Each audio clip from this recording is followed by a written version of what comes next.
guys, today is mag-unboxing tayo. Kasi nag-order yung husband ko nang di ko alam. So sabi niya, ito daw yung gusto niyang ibili sa akin nung paman. So tingnan natin kung ano ito.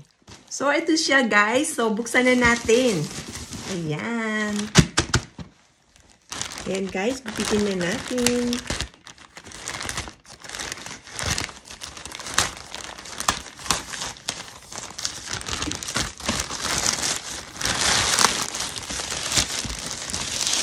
Ito guys, ang kanyang binili.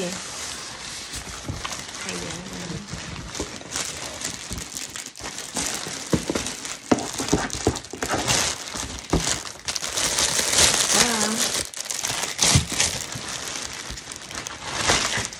Ito pa. Ayan guys.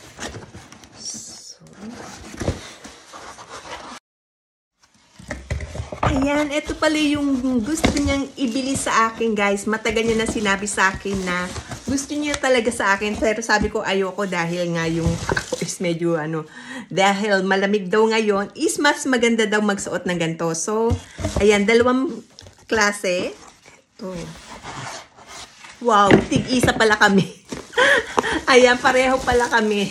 Ito naman yung sa kanya. So, couple shoes pala to. Ayan.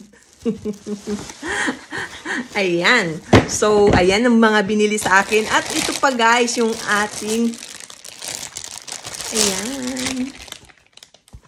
O, diba? Talagang ready na sa taglamig.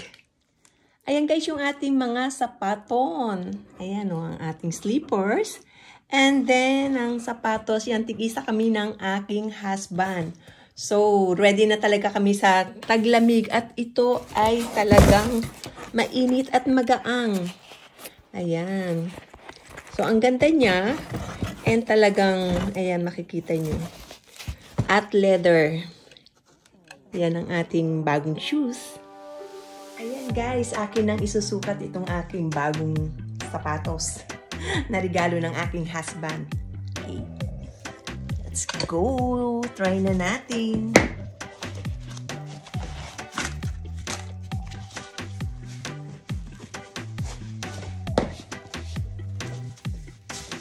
Kasya ba?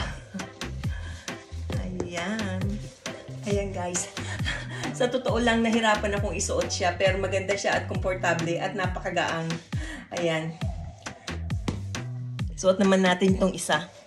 Ayan. Ito naman isa. Sobrang hirap. My God. Ayan guys. Napakagaang niya. At I think komportable naman. Ayan. Ayan guys. Ang ganda, di ba?